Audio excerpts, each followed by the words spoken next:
GMN TV, Central and Western Nebraska's most watched news. This is Good Morning Nebraska.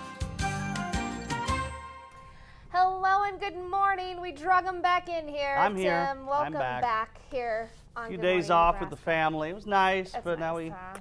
kick back in. Get back into the groove, get rolling here on your Wednesday, June 22nd. We have a lot to get to for you here this morning. Officers standing in solidarity, supporting a deputy injured on duty who was left without insurance. A decision was made.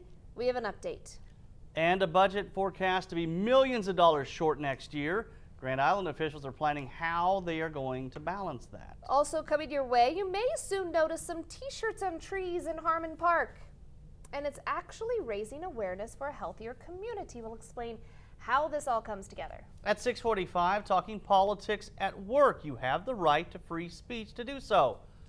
But that can be tricky in the office. We're going to talk with an expert. And attracting not only Broken Bow residents, but also tourists. We visit the coffee shop on How You Been. But before we get there, how have you been? How have you been, Hot. Tim? That's what everybody's been hot. It gets a little better today. Notice that the heat advisory is now extreme southeast Nebraska, northeast Kansas, but also notice that there's not a lot in the way of rainfall, just a little bit of scattered activity up to the northeast.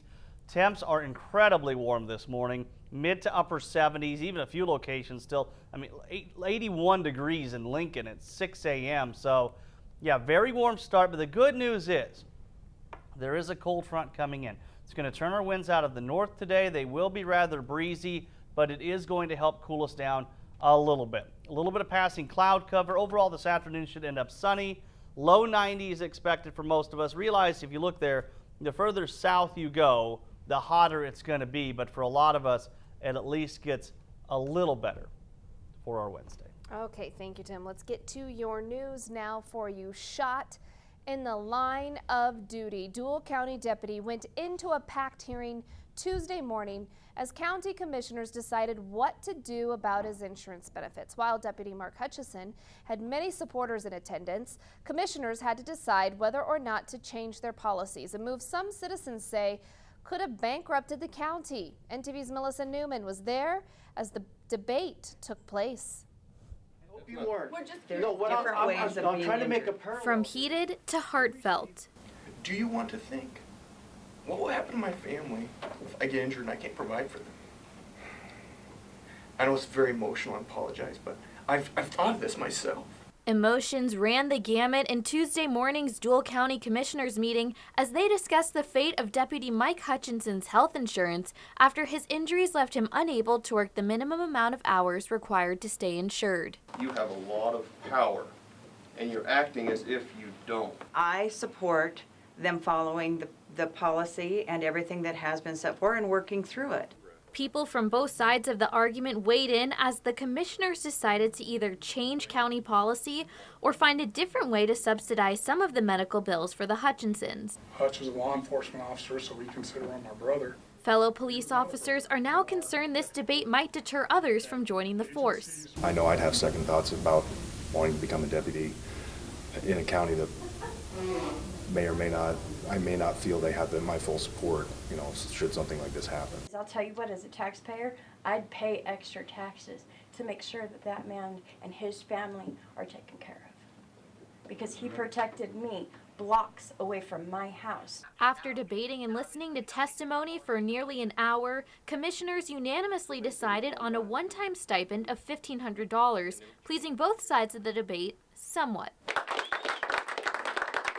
I think that it's the least they could do, and I mean that it is literally the least they could do. No animosity towards my commissioners. They have a very hard job to do, and I appreciate what they did do here today for us. And while one decision was made here at the Dual County Courthouse, the Hutchinsons are hoping that this will lead to conversations across the country. This isn't just about me, it's about every first responder out there, and they need to know what their employer's policy says from the get-go. And that, so that they can make an informed decision about whether or not to take the job. The Hutchisons still have some insurance battles to conquer.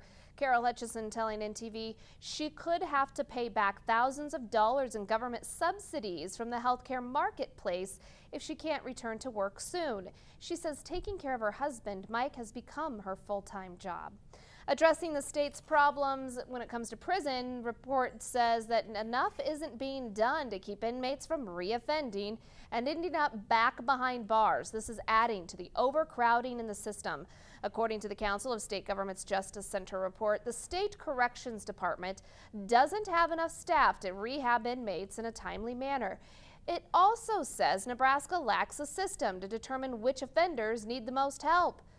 And an update on voting story that we brought to you yesterday. The ACLU found out that about half of the Nebraska counties didn't even know the correct information when it came to voting rights for ex-felons. Now a state official is challenging that. Secretary of State John Gale says counties that he contacted didn't recall receiving any calls from the ACLU in the last month. In one case, Gale says a county official offered to get more information for the caller, but that's when the person hung up without leaving a phone number to follow up. He adds his office isn't aware of any incidents where a felon was denied voting rights, saying confidence in the processing of voter registrations by every county election official. Keeping China's trade in check, the amendment has been introduced in the U.S. Senate targeting to keep China's non-market economy classification. That means the government closely control the economy and the prices don't reflect their true value, giving the U.S. a chance to impose anti-dumping duties. China is currently trying to change that, and some lawmakers say Americans could lose trade protections. If passed, the measure would take the decision away from the hands of the president and instead leave it up to Congress. Crunching down the numbers, growing expenses, surpassing revenues, Grand Island officials are now discussing how to keep the budget intact. If you look at, although the ending cash in 17 is not good, it still does not include any expansion in our departments. That forecast starts with a budget more than $4 million short next year. To help, Grand Island's finance director is asking the council to find $3 million. Some of that could come from new revenue. For an outline of the cuts being discussed so far, visit our website, nebraska.tv. Schools in the Tri-Cities have opted to stay out of the transgender discussion for now, but in the Omaha area, the school board diving in, trying to work out policies. That comes after an administrative directive that schools allow transgendered students to use bathrooms matching their gender identity or risk losing some funding. In Omaha, about a dozen people spoke about adding the words gender identity and gender expression to the district's non-discrimination policy. Currently, the OPS non-discrimination policy lists race, color, national origin, even sexual identity. I would say that that's probably more inclusive than 75 to 80% of the policies that I've seen in other school districts. The majority of the board thinks it could be beefed up. That discussion will be continued before making any changes to the policy. Looking ahead now, what's going on in the area, Governor and Mike Foley will be in McCook today, 5:15. It's for the American Ag Labs ribbon cutting. On Friday, he'll be in Kearney at 1 for the American Legion Department Convention. And it's the 8-day countdown to the start of the Enable Savings Plan launch. It will be available nationwide, but it's kicking off here in Nebraska. The program helps those with disabilities gain financial independence. There'll be a press conference later this morning. We hope to have those highlights for you, and we'll work on getting that for you here on NTV. So if you are concerned your teen is spending too much time on tech devices, you may have a good reason. In a recent survey, about half of teens said they believe they are addicted to their smartphones. Have the conversation about what is that device used for, and setting up, household rules. Is it that you're going to be checking the phone and seeing what they're posted? If they're going to be on one of the social media sites, do they have to be your friend so you can see what's happening?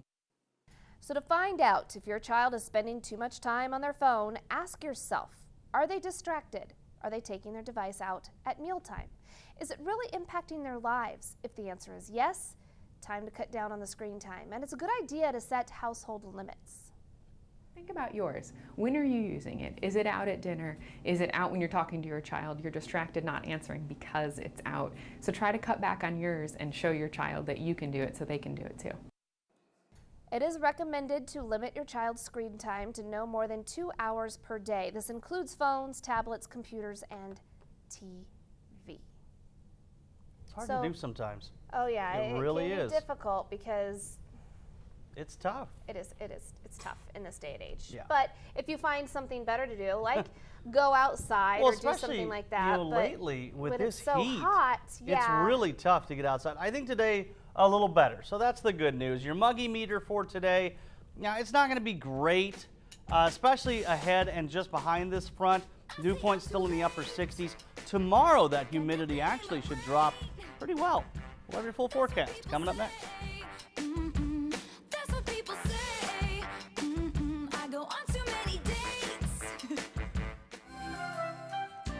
NTV, where your news comes first, with Marilyn Barnett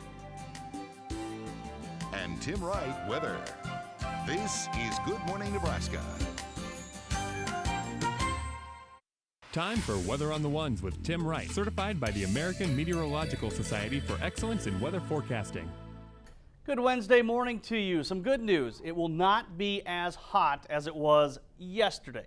Bad news is it's still dry for most of you, and it's still going to be a little bit on the hot side. 75, 88, 92 in your first forecast. Yes, it's going to be a little breezy today, but this time it will be a north wind that should bring in some cooler temps, some welcomed cooler temps. It was 101 in Grand Island yesterday. Same in McCook. How about 107 in Chadron? Ridiculous, these numbers. It's going to be a little better for most of you today. Notice the heat advisory is off to the southeast. Extreme southeast Nebraska, northeast Kansas. So the really bad temps are getting pushed southeast. Now that's bad news for them because they need a break from it just as badly as we do here in central Nebraska. And as far as the rain goes, Viper radar picking up just a little bit of activity from Scribner to West Point or just to the east there, drifting southeast. We don't have great rain chances today.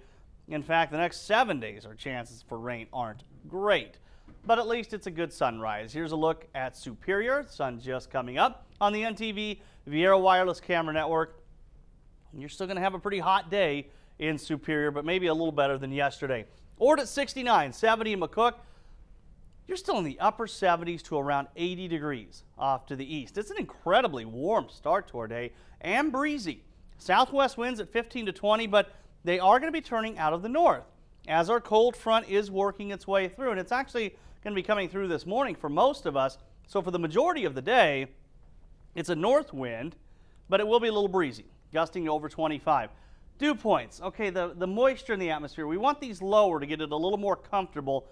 I think they're still going to be relatively high today, but there is drier air that works in behind this front. So tomorrow, I think tomorrow has a better chance of being a little bit more comfortable. Today, though, I'll be honest, it is going to be more comfortable for most of us because we're not going to be touching triple digits. We're talking low 90s today, and that's going to make a big difference. But it is still going to be hot, and at least you'll have a pretty good north wind coming in to try to cool you down. Tonight, a few passing clouds, not quite as warm. Tomorrow, there is going to be a chance of thunderstorms off to the southwest and maybe even in northern Kansas. And we might sneak some of those into Nebraska as we get late Thursday night into Friday. It's not a great chance, but we'll take any chance of rain we can get. 92 expected for the high in the Tri-Cities, so at least a little bit of a dip in those temps. 62 expected for the low tonight. Tomorrow we are talking highs in the upper 80s. Again, it's not great, but it's a whole lot better than it was yesterday. Now, we're still well into the 90s for most areas, especially the further southeast you go. Upper 50s to low 60s tonight, relatively comfortable there, and upper 80s to low 90s expected tomorrow. Then we jump right back into the mid-90s for Friday and Saturday, but Saturday a cold front coming in, so the timing of it could mean a little bit cooler for some of us. Scattered rain chances next week, highs a little more comfortable in the 80s. That's a look at your first alert forecast. Tech Bites coming up next. NTV, where your news comes first. This is Good Morning Nebraska. Welcome back. It's about 6:18. A little lighter news here for you. Well, it was raining ducks, and they were lucky this one family was there at a park in Florida. Raining ducks wouldn't really help us out any. We just need some rain. Jeremy Roth has that and more on today's Take a Look at This. A viral video out of China is as bizarre as it is just not okay. The video shows a group of bank employees being lined up by a hired corporate coach and spanked with a paddle in front of about 200 employees at a training seminar.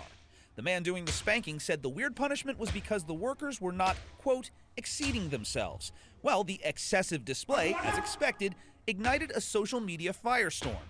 The coach apologized in a video post, and the bank suspended 2 executives involved.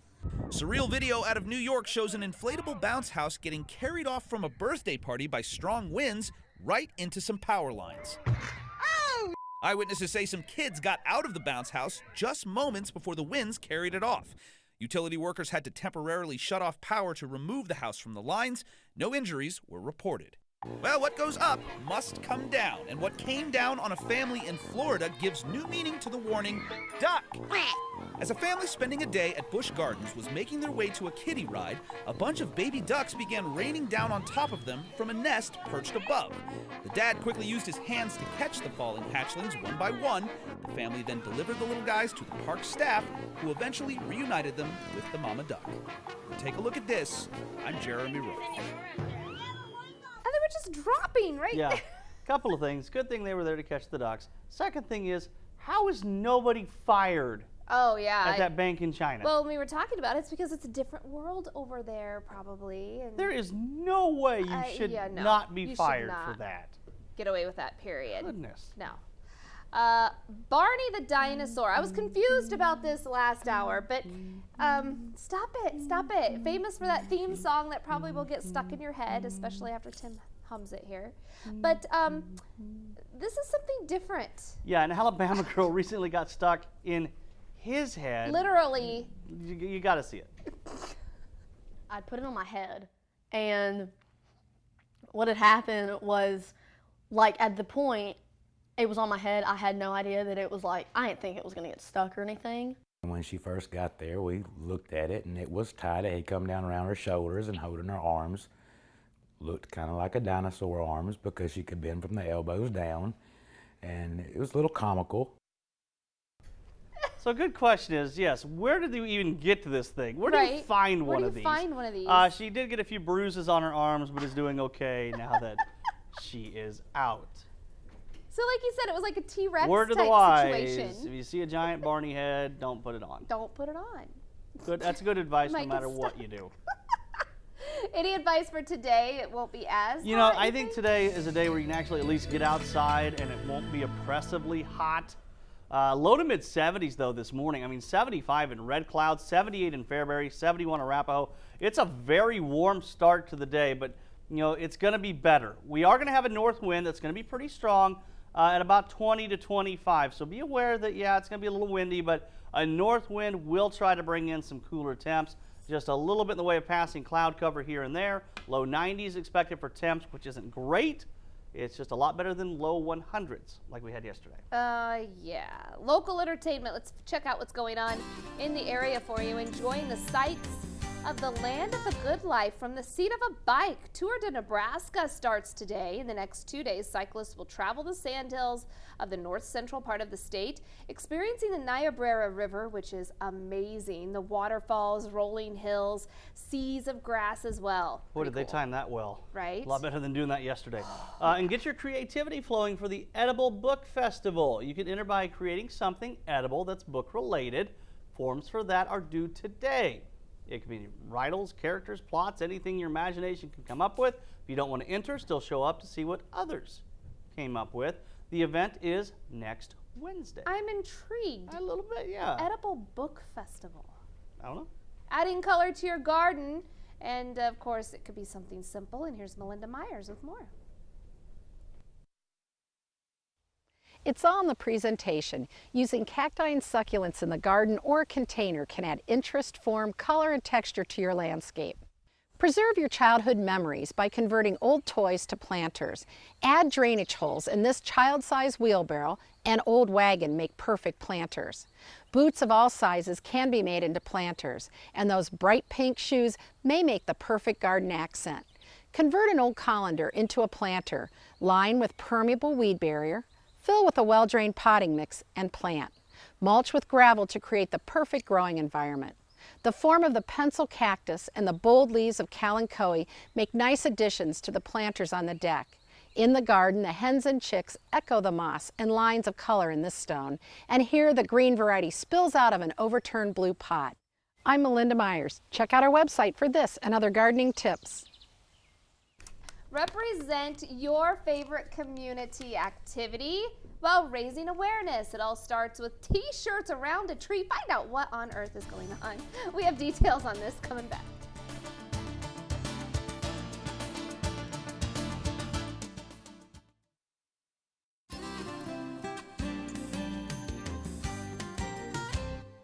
So you might see something a little different in Harmon Park at Kearney. T-shirts wrapped around a tree. So to find out what is all going on here, it's kind of like a block party with a message. And Denise, fill us in. What's going on? Well, we are kicking off our annual campaign this year for Buffalo County Community Partners, and we're looking to raise $140,000 this year in the community. And to do that, we thought what better way to display what we do in the community other than bringing all the partners together, illustrating what strength or what they bring to the community, and tying shirts and their strengths around trees to bring it together. It's like really a visual way of showing this. So, Maddie, you're part of this. Yes. So explain what's happening here. How's this all going to work? So you can come Sunday and bring a shirt to donate and represent your strength to Kearney community.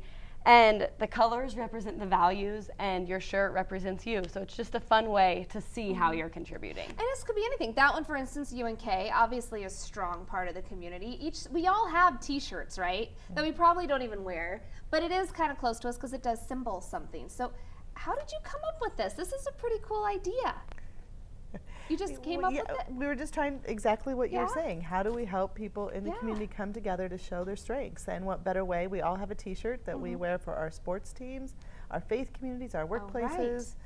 Bring your t-shirt, and we'll donate all the t-shirts back to the Jubilee Center. And this is kind of what it's like, are you going to be tying these t-shirts together, Maddie? I'm going to be helping. I don't know if I can do it alone, but I'll be there. You wrap them around a tree. What a cool idea.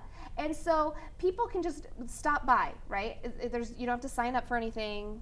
It's just a good time. And then you also have other stuff going on. What else will be happening too? There's lots of other activities. There's the bike blender, there's snacks from Hy-Vee, there's a hockey event. There's all sorts of fun activities. There's a bounce house, which we just saw a bounce house disaster earlier, but hopefully that won't happen. That will not happen. That won't happen. At all. But you can bring the family, bring a t-shirt, and become a part of this, and really even just meet other people in the community and find out what Buffalo County Community Partners really do, which you guys do a lot. So explain, I know you don't have time, but explain some of the things that you bring to the table. Well, a lot of what we're utilizing the t-shirts for, we work with UNK, we work with all the different partners in the community to build a healthier community. So that helps illustrate what we do. Absolutely. So they're kicking this off. It's Sunday. Go to our website, nebraska.tv, if you have questions as well. And thank you guys for coming in. And thank you for everything you do for our area as well. We're back after this. Time for Weather on the Ones with Tim Wright, certified by the American Meteorological Society for excellence in weather forecasting. Well, welcome back here on this Wednesday. Some good news. Well, it's not going to be quite as hot today as what it was yesterday. Still going to be on the warm side of things, though. 75, 88, and 92. Most of us still will top out into the 90s, but we're going to push those triple digits a little bit further to the south and get rid of the oppressive heat. Unfortunately, you get into northern Kansas, you don't get really much of a break, especially northeast Kansas. And overall, it's actually going to remain on the warm side of things, even through the weekend into next week. But at least there will be scattered chances for rain. Nothing great, not a great chance of rain, but at least a chance. Okay, northeast Kansas, extreme southeast Nebraska, still going to be under a heat advisory. Later on this afternoon, hey, it's raining in at least a portion of the Cornhusker State here on your Wednesday. It ain't much. It's just a little bit of activity moving towards Fremont. This is just kind of a tease. This might do more harm than good in the fact that it's not going to be enough rainfall to really do any good, and it's just going to make people angry that it's not raining more in those locations. 72 in Albion right now, still 81 in Lincoln, 74 in North Platte. It's incredibly warm outside this morning, but at least there's a breeze to keep the air moving. Now, the thing about today is these winds will be turning out of the north behind a cold front. That's going to allow cooler air to kind of infiltrate in slowly. Okay, it's not a great drop in temps, but we'll take what we can get. And you look at these dew points, probably still going to be elevated, especially as that front is moving through. But behind it, there will be some drier air that comes in. That means tomorrow should be at least a little more comfortable as far as that humidity goes. So we push the extreme heat south, but still keep temps a little toasty today. And those winds, you know, it's going to be out of the north this time, so it should feel a little nicer. A few clouds tonight, not as warm. In fact, most of us will be in the low 60s. And then tomorrow, slight chance of storms, northern Kansas, southwest Nebraska, and then maybe by late Thursday night into Friday, some of those storms will try to kick up into south central, southeastern Nebraska. 92 for the high today, so it's a bit of a dip in temps. Not great, but we'll take what we can get. 62 tonight. Tomorrow, looking like a high in the upper 80s, 89, and the winds fairly light. With that lower humidity, tomorrow is going to be warm but manageable, okay? Our highs today, still going to be hot, low to mid 90s. It's just not the triple-digit heat that we had to deal with yesterday. Most of us will be in the low 60s tonight. Pretty comfortable, really. Upper 80s, low 90s. You know, and this is the type of heat you can deal with.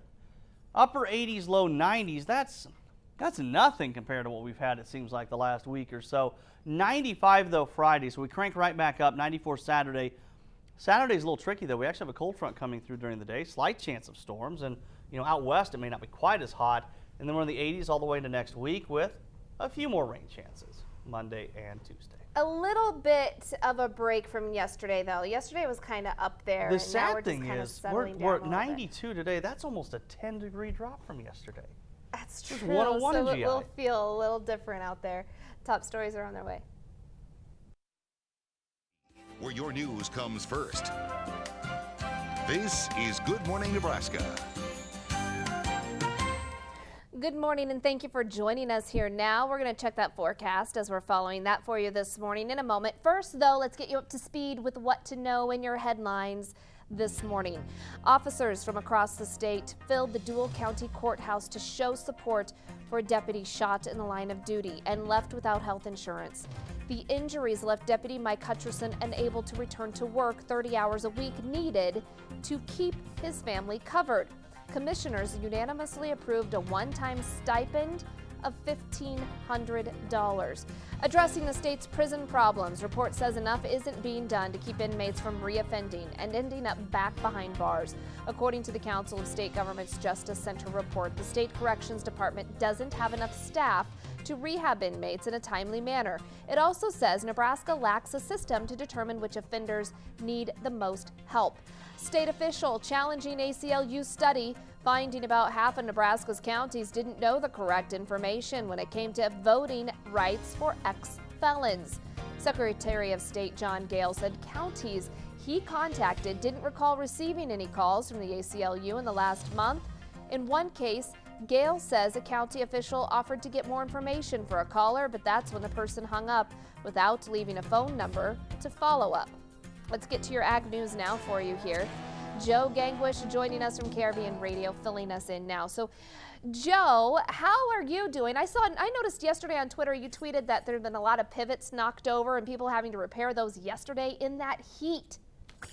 Yeah, crews are working, of course, overtime here the next week or so. And yeah, the heat was unbearable yesterday, but crews are out working, making good progress in the morning. We've had reports of around 80 pivots in that Loomis-Bertrand area that were blown over Friday night due to those high winds. Of course, crops had some hail damage there as well. In fact, Maryland, we had one report of a producer in that area lost a majority of their pivots in their operation alone. So heart goes out to a lot of those producers in that area that are working to get those pivots back up and going, and also the crews that are out trying to repair those pivots in these hot temperatures. Also, some stories we're following here at KRVN. Nebraska Farm Service Agency Executive Director Dan Steinkruger, he says producers who suffer qualifying livestock losses due to natural disasters, including extreme heat and humidity, could be eligible for livestock indemnity program payments.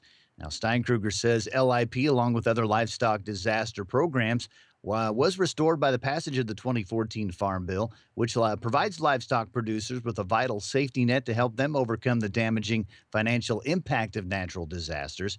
LIP compensates livestock owners and contract growers for livestock death losses in excess of normal mortality due to an eligible adverse weather event. It does include extreme heat. If you'd like more information on LIP, you can contact your local FSA office. Also, prosecutors say a cattle buyer in Harper County, Kansas, has been indicted on federal wire fraud charges. The U.S. Attorney's Office says 62-year-old Randall D. Patterson of Anthony, Kansas, charged with 14 counts of wire fraud. The indictment stems in part from an agreement that Patterson had with JBS Five Rivers Cattle Feeding, under which he would purchase cattle at sale barns in Kansas and in Oklahoma. And prosecutors allege that Patterson caused employees at his Anthony, Kansas company there to fax invoices over to Five Rivers, falsely inflating the amounts paid for cattle. If you'd like more ag information, of course, you can go to krvn.com. Tune us in on your radio, 880 AM and 106.9 FM here in the Kearney area as well, Marilyn. I hope you're enduring the heat so far this week. We are. Thank you, Joe, for filling us in as well. We appreciate you and your time, too. A controversial vote creating disagreements among members of Nebraska's Latino caucus for Nebraska Democratic Party has now been resolved. NTV's Carmen Montez following this issue, joining us now. Carmen, this is something that's really been blowing up on social media as well. A lot of people might be wondering what exactly is going on here. So fill us in, Carmen. Marilyn, all this started during Friday's Nebraska Democratic Convention, where Nebraskans from all over the state came and met during different caucuses in Kearney. According to Facebook posts from members of the NDP's Latino caucus, they say the caucus was, quote, bum rushed, where non-members invaded the meeting and illegally voted out Marta Nieves, a long-standing chair, and voted in Adrian Sanchez, who is new to the Latino caucus and has not been an active participant.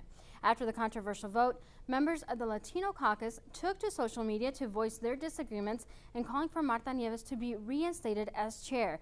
Last night, members met for an already scheduled meeting in Omaha to come up with a possible solution. The majority spoke in support of Marta Nieves, some even apologizing for the bum rush at the convention and even suggesting their resignation of the caucus if a re-election did not occur. Adrian Sanchez later decided to step down, and Marta Nieves accepted to fill the chair vacancy and nominated Adrian Sanchez as her vice chair.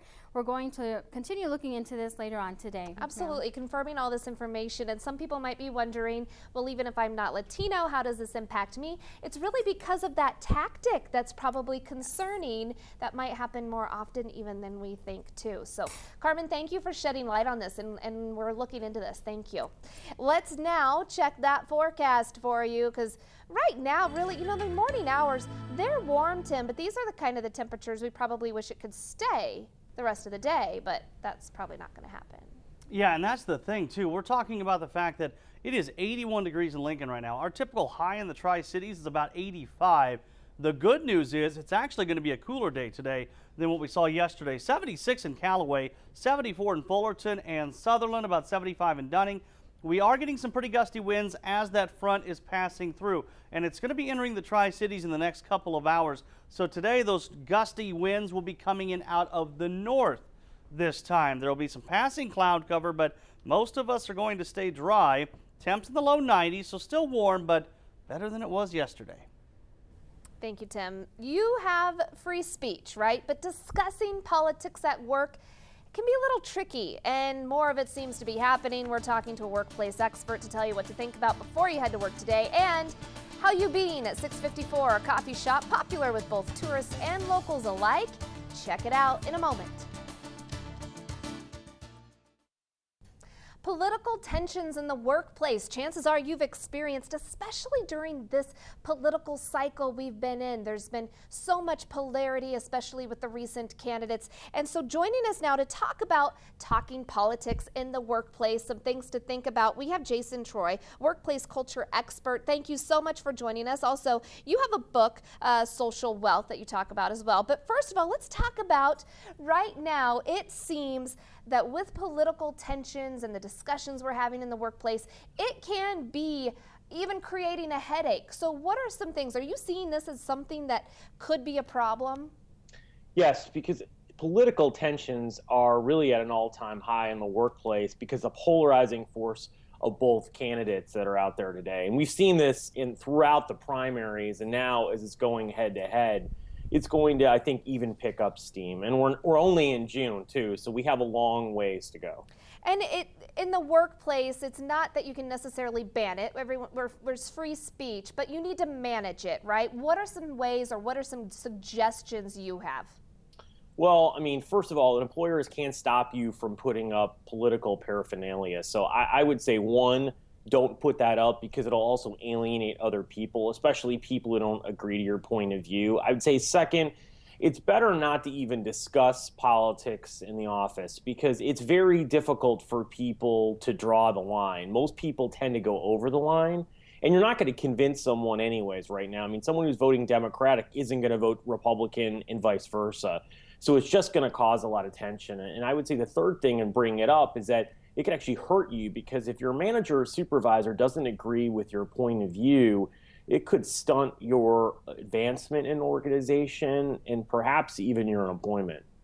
And I do want to shed some light on this. 25%, there was a study done, 25% in Society of Human Resource Management, they say that they are seeing these tensions in the workplace. So if you are an employee and you feel like, okay, there's just too much tension right now, what do we do? Do we talk to our manager, and then what should the manager do?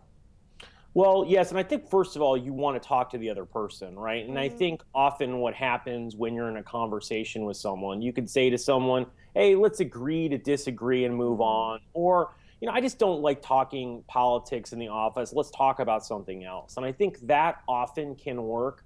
But if there are people that do not draw the line, then I think you need to talk to a manager or supervisor and let them know that, you know, an individual, I've tried to discuss things with them. They will not stop. And so I need some help in order to get some order so I can actually do my job and not feel like there's conflict or aggressive behavior because I don't agree with them or I don't want to discuss politics. Jason, thank you so much. Some good stuff we need to think about before we head on out to work. We appreciate your time again.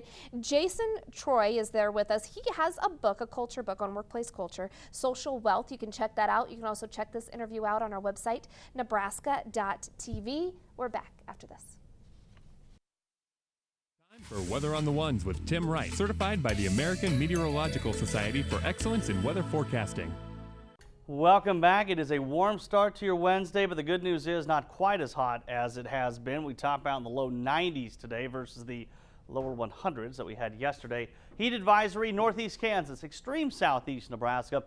The extreme heat being pushed down to the south. So that's the good news. The bad news is still going to be hot, and down to the south, they need a break from this heat just as badly as we do. Okay, outdoor activities today. Your golf cast, head down to Franklin. If you have not played this little 9-hole course, it's a good one.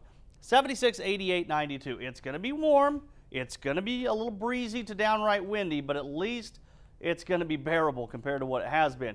Little bit of storm activity just to the east of Fremont, north of Blair. Not much. And unfortunately, our rain chances still look pretty scattered. Grand Island this morning on the NTV, Viera Wireless Camera Network, some passing cloud cover, 77 with a pretty healthy wind out of the southwest at 22. Most of us seeing a very warm start to the day in the 70s, even some 80s. Here's our cold front boundary. It's passed through Broken Bow with those gusty north winds, and it will be a little windy today. Dew point still elevated, so it's still going to be muggy today. I think tomorrow is where the drier air comes in. So the extreme heat, the oppressive heat shifts south, but it'll still be warm. Tonight, not as warm as last night, and then tomorrow, I think this actually is a pretty comfortable day. Slight chance of storms south and southwest. Tri-City forecast, we're going to top out at 92, north wind 15 to 25, gusting to 30. 62 the low, and tomorrow, not bad. How about 89? Still warm, but better than it has been. 7-day forecast, we get back into the heat Friday into Saturday, but then cool back down into the 80s Monday and Tuesday. Those rain chances continue to only be about 20 to 30%. So, yes, there are rain chances. We'll take them as we can get them, but they are looking pretty scattered in nature. You know who else we take as we can get? Melissa. Look at this. Isn't this the cutest thing cute you've ever is this seen little guy in your life? Oh, Melissa. Should I do like a cool little turn like he does? How you been? That's literally what I did when I asked them to design it. All right. Okay, anyway, so went to Broken Bow, where they say, you know, they went from an apprehensive community who had never really experienced a gourmet coffee shop like this that now ends up hosting visitors from around the globe.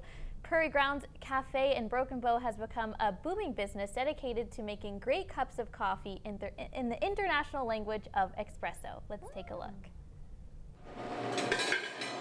Perfecting their coffee, starting straight from the source. We started out with some struggles of equipment and finding a roaster, but now we are on to a excellent roaster. Barbara Myers, co-owner of Prairie Grounds Cafe, says the roaster of their coffee beans is as dedicated to great agricultural practices as the Broken Bow community they serve. It's kind of like wine. It depends on the season, it depends on the elevation, and then of course how your roaster handles the green beans from their perspective. While finding a good roaster was easy, Myers says learning how to make shots of espresso was not.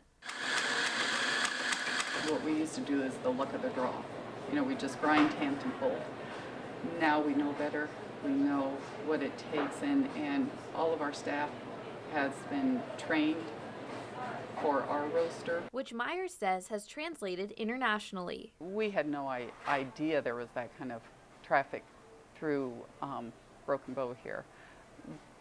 But our first summer, we saw several languages come through that we didn't recognize. Check out this map. Visitors from around the globe have marked their hometown as they enjoy their coffee. You get all walks of life. Everybody comes in for either to study, to use the Wi-Fi, to just get out of their car for a while, or hopefully having a chance to sit down and talk with friends. And Myers offers products from Grow, Nebraska, so travelers can take a piece of our state along for the ride. Yeah, it's been neat seeing the community unfold and appreciate the coffee like we do, the good cup of coffee, and to recognize the difference of how we brew it different than, you know, say others, or what you can do at home. Appreciation. Yeah, and Barb tells me they are so dedicated to the quality of their products that their hours can often change to ensure that they have the best baristas to make their coffee. So the best way to see when they're open is to check their Facebook. All right, and check out Melissa Newman on Facebook as well. We're back after this. One birthday. Yes, we're going to sneak it in here at the end of the show. Happy first birthday to Milo from Kearney. His favorite activity is playing outside with his big brother Jackson. Happy birthday to you. Have a good one.